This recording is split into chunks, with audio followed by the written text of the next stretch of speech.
Assalamu alaikum wa rahmatullahi wa barakatuh. Welcome to NTV exclusive on a Friday night. We've got a very serious topic today, and I'm going to stay as serious as I can throughout this topic because it's the talking point since we've had the victory of Trump, since we've had Brexit. Now, you know, we can combine them together, but we've got to really focus now on what we could potentially see as the future. I mean, if we touch on Brexit to start with, which we're going to probably spend the second part of this show on, the second segment of the show, we're going to look at Brexit and sort of the effects in the UK. But just, you know, looking at facts and looking at figures just did not help anybody predict what Brexit will do. And even today, the government, for those of you that are following the current affairs right now and everything that's going on in government, there still is no definition. And with the autumn statement that came out only a few days ago, we don't know what's going on. I mean, the autumn statement seems to show big investment, and it's the first autumn statement, of this kind following Brexit. I mean, there's nothing you can predict,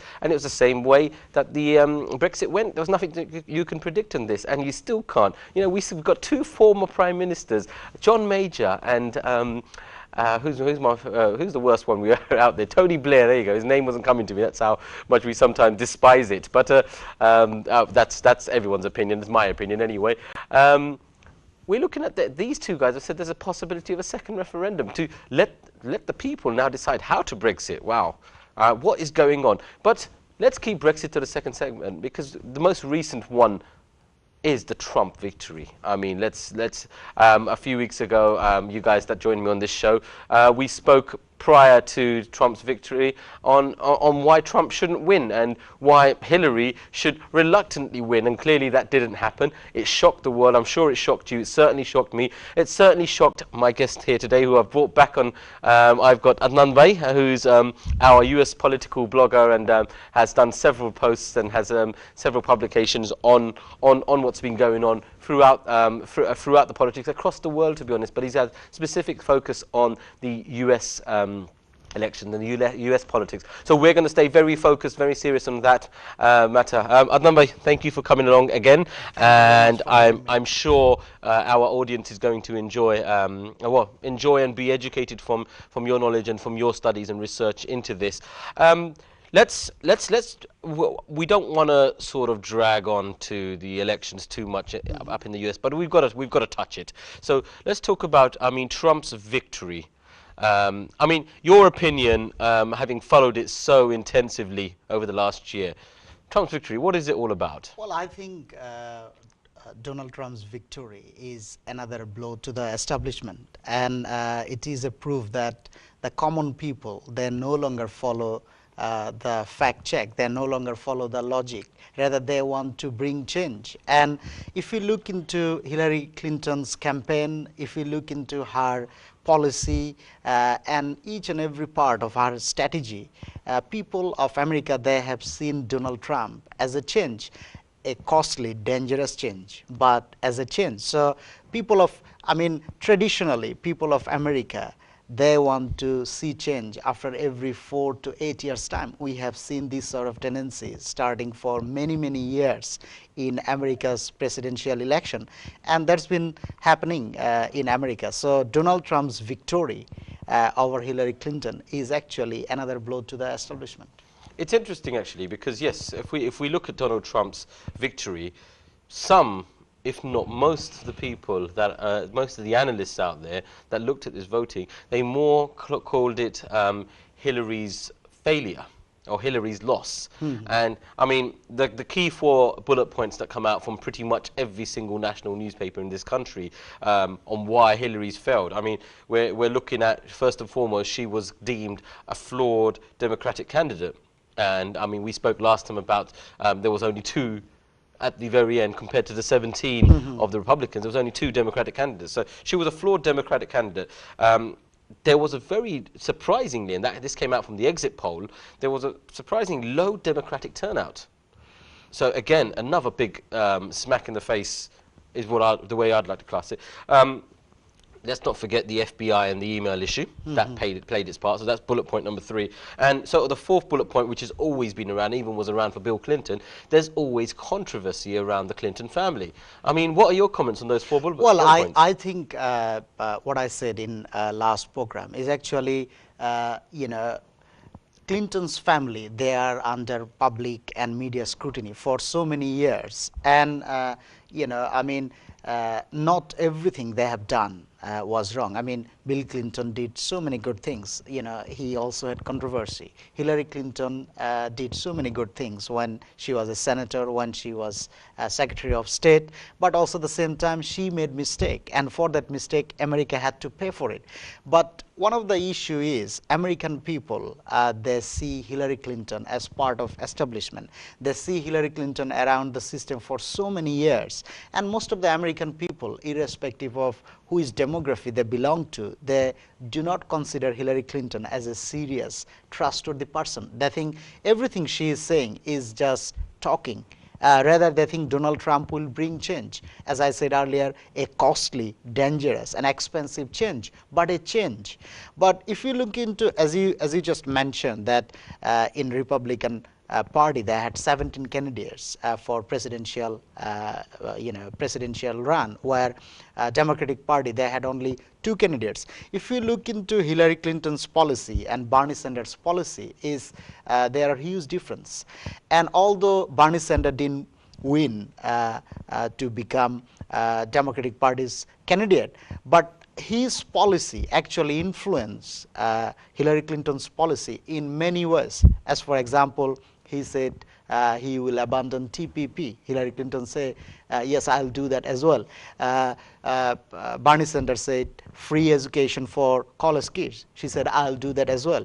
But you know, at the end of the day, when people look into Hillary Clinton, they think, oh, you know, this woman is around for so many years. If she's campaigning about change, what she been doing for so many years. So I think American people, instead of looking into all those liberal media, rather they look into Hillary Clinton and they saw, oh, you know, this woman, we can't trust her anymore. Rather, we want to change. Do you think it's interesting because Bernie Sanders? I mean, that was it was a blow when he didn't ultimately become the forefront of the Republicans. Sorry, of the Democrats. But I mean, it's. Would we have seen a different result had Bernie Sanders? There was a big possibility. You know, there was a big possibility. But also at the same time, you know, America's politics, that involves a huge amount of money. You know, it is controlled by all the establishment. It is controlled by the Wall Street. You know, all the donors, all the campaigners, and most of the donors are all those financial organizations, all those big bankers. And Bernie Sanders is not a big banker's man. You know, he is a man of common people.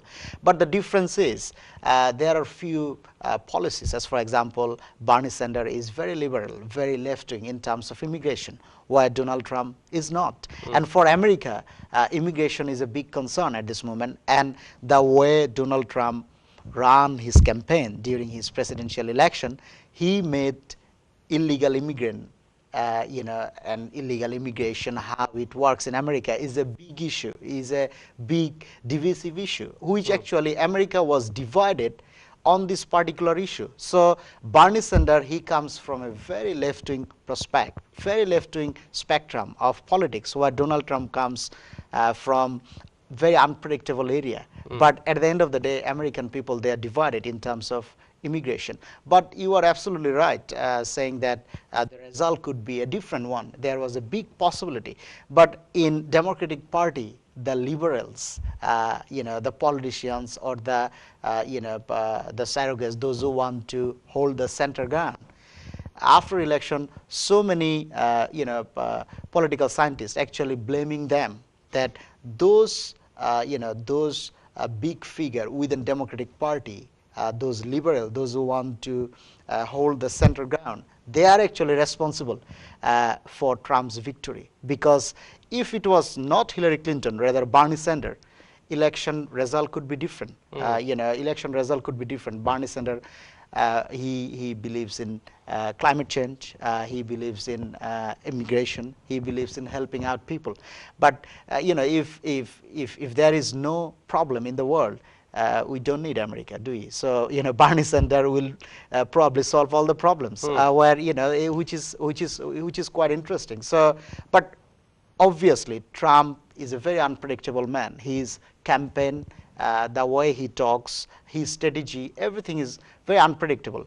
But at the end of the day, this election is nothing but a proof that establishment, they need to change how they engage with people. They need to renew the relationship with the common people. Otherwise, it happened in UK, the Brexit, it happened in America, and God knows, it may happen in France next year. Well, yes, I was going. I mean, just to cut, we'll hopefully touch on the rest of the rest of Europe and the rest of the Western world in our final segment. But yeah, I mean, it's almost like I mean, as you mentioned last time, the Trump effect. There's a huge chance of the Trump effect. I want to look at the demographics again of the voters, because some really interesting stats. I mean, I managed to take off a few from a few other notable British speakers. One actually sort of looked into and found that the median household income level of Trump supporters, shall I start with, the median household income level of Trump supporters was actually higher than the national median level of American American citizens. So it's for those that turned around and said, "Oh, it will be all the poor and poor whites and the uneducated white people that will come out to vote for Trump." The irony behind it is that that's what it showed, and then also on the exit poll, it showed that Hillary's majority of her voters had a household income of less than $50,000 per annum. So it's completely wrong from the predictions and the forecasts. Well, I mean, this election was very unpredictable. Even before the election day, everyone was predicting that Hillary Clinton will probably win. But then, the election result is completely different.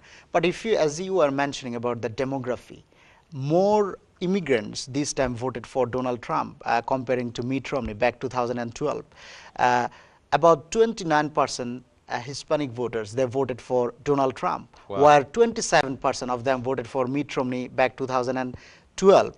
And also at the same time, your statement proves another thing, that Democratic Party, they failed to reach out to their own supporters. As for example, as I mentioned to you last time about swing state like Florida, Ohio, Michigan, all those states. It's a higher earning household. Exactly. All those states, those actually helped Barack Obama to win a presidential election back 2012. This time, Democratic Party lost that, voter. So Hillary Clinton's policy, Democratic Party as a whole, actually they failed to reach out to those voters in Florida, in Ohio, in Michigan, in Pennsylvania. So it's a failure for Democratic Party as a whole. We should never forget the most one of my favorite stats, I should say, that 8% of the black and ethnic minority voters, so we're talking about black and Asian voters, 8% of them went for Trump, even though you would expect it to be 100%. It's very surprising, isn't it? It's very surprising. I mean, what it proves that people, liberal parties, or as for example here, Labour Party, their Democratic Party, they have taken immigrants or working class for granted. So that means they need to, change their view, they need to change their strategy, they need to start renewing their relationship with the common people. As for example, 29% of Asian American people, they voted for Donald Trump. Wow. Although he said he will ban Muslims, he was saying so many stuffs about immigrants, he was saying so many stuffs about women. Even then, 29% Asian American, they voted for Donald Trump. So it was very unpredictable, and it also proves that Democratic Party, they failed to reach to their own voters. Wow. We need to go for a quick break. When we come back, we're going to still finish up on what we've got to say about Trump and his victory, or Hillary and her loss, whichever way you want to look at it. So don't go too far. We'll see you very shortly.